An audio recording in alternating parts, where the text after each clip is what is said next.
Gros pressing des Normands qui vont pouvoir éclater avec Bahassa, le centre de Bahassa, la frappe et le but de Samuel Essendé. Avranches est récompensé de sa bonne domination de ce début de rencontre. Alors c'est pas sur une attaque placée, c'est plutôt sur une attaque rapide, un ballon récupéré au milieu du terrain et cet appel au premier poteau. Chiré, là il y a une mauvaise passe et ça va ouvrir la porte. Peut-être Rabaillot pour l'égalisation de Dunkerque. C'est Beuve qui vient gagner son face-à-face. Il y a le bon contrôle d'Essendé qui est passé devant. Il va pouvoir servir l'Aubry. Un petit peu dans le dos, dommage. Ouais. Le bon ballon pour Nilor, le premier ballon de Nilor. Quel but! Il n'en aura fallu qu'un seul. Exactement. Regardez déjà toute la puissance de Samuel Essendé pour récupérer ce ballon. Essaie de servir Victor L'Aubry dans le dos, mais regardez, il a observé, il a tout vu. Superbe frappe derrière, un très belle c'est Yvan Masson qui remet Nilor dans le jeu.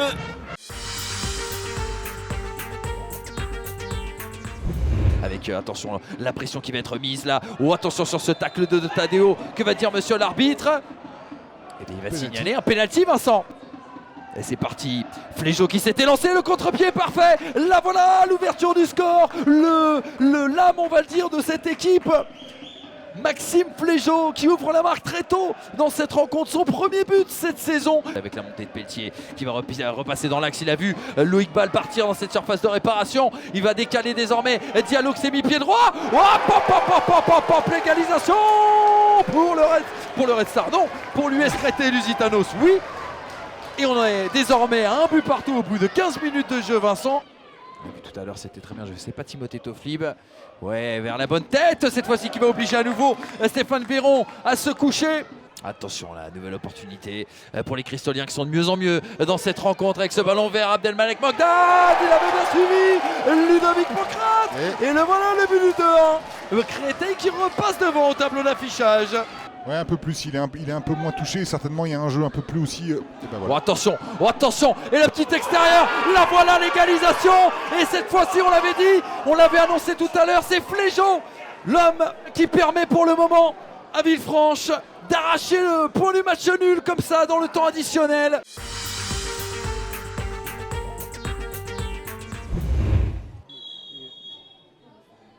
C'est enroulé, la parade de Milovsavljevic, la superbe envolée. Reste à savoir s'ils arriveront à rattraper leur retard sur la tête du championnat. Attention à ce ballon qui reste dans la surface de réparation, la frappe de Lamel, l'ouverture du score pour cette équipe de Bourg-en-Bresse sur ce premier ballon qui traînait. Et pour Traoré qui frappe au point de pénalty cette fois-ci, la reprise et l'égalisation. L'égalisation de Cédric Ozumo sur ce corner parfaitement frappé. Kous de nouveau qui a le contre favorable qui peut décaler Ndiga qui va aller s'appuyer sur Bougedra en position de centre, le centre de Bougedra au second poteau, la tête et le but pour cette équipe de Bourg-en-Bresse sur cette tête me semble-t-il d'Anani.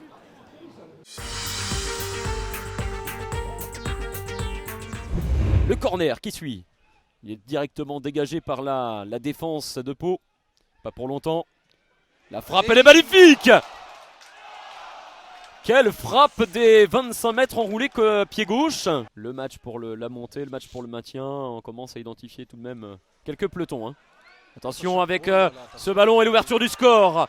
L'ouverture du score s'est allée très très vite ici.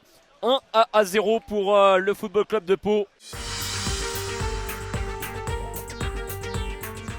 Peut-être insister sur ce côté droit qui est peut-être plus simple que le côté gauche, même s'il a justement, on est sur le côté gauche avec Anthony Robic, Ludovic Suarez, le centre, ça va être au deuxième poteau, la tentative de retourner, c'était intéressant, Robert Madarier, l'ouverture du score, l'ouverture du score pour le Stade Lavallois, c'est signé Robert Mach quoi. Et ouais exactement, c'est signé Robert Mach.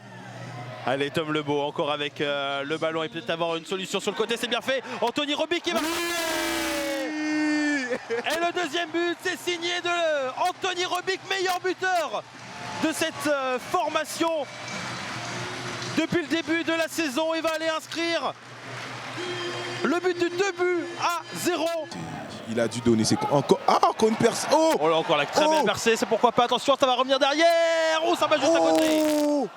Ça passe juste à côté, c'était dangereux. Et pas simple à voir comme ça. Anthony Robic avec le centre, c'est touché de la tête et l'arrêt derrière. Ça va peut-être revenir, la frappe et le double arrêt. Magnifique double arrêt signé Arnaud Balijon devant son ancien public. Jonathan Mexique se remettre sur son pied gauche, la passe dans la profondeur, il va y avoir un penalty. Le penalty obtenu par le SO Cholet, c'est Mendy je crois. Il vient de rentrer, Mendy, et il va y avoir un carton jaune.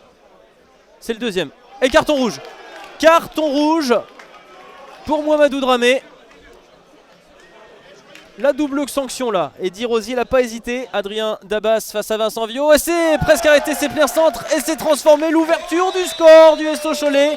Dabas qui remplace Rocheteau et Dabas qui a autant d'efficacité. Ça rebondit dans un de ses partenaires, une possibilité pour Kadiapom Mendy. On va s'appuyer sur Garland Djebélé. Il va frapper Djebélé parce qu'il n'est pas attaqué. Une frappe de frappe et le but. Le but de Garland Djebélé. Il a feinté la première tentative. Et dans la foulée, Garland Djebélé, eh bien c'est sa spécialité, les frappes de loin. Il trompe Vincent Viau sur sa droite. Et c'est le 2-0 pour Cholet. Contraint de terminer le match dans une position de défenseur. Attention à quand même Kevin Testu là, qui va tenter la frappe. Kevin Testu et le but. La réduction du score, elle est signée François-Xavier Tamouzo.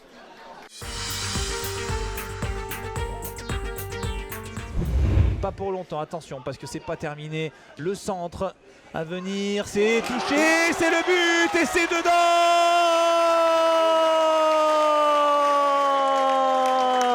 Et c'est Jordan Pierre-Charles, le buteur, pour aller chercher ce ballon de la tête. C'est parti. Et c'est écarté, mais attention, la frappe, c'est dedans. Et c'est dedans. L'égalisation de Quevilly-Rouen Métropole sur ce ballon, eh bien, qui est revenu dans les pieds à l'entrée de la surface de réparation. À la suite d'un coup franc mal renvoyé par la défense. Attention, c'est parti. Ouh là là là là là là. Mais ça a touché la barre transversale, hein, Romain, ce coup franc. Pied arrêté à venir. Un nouveau corner pour les Duchérois. C'est parti. Attention. Oh là là, la tête. Elle était signée Bayalsal. Diakité pour QRM qui lance parfaitement son vis-à-vis de l'attaque. Mais Mosini qui revient bien. Mais attention, il est parti dans la surface de réparation. Et c'est dedans. But de Gaëtan Laura ici, eh bien, qui vient crucifier Maxime Audebois pour le but du 2-1.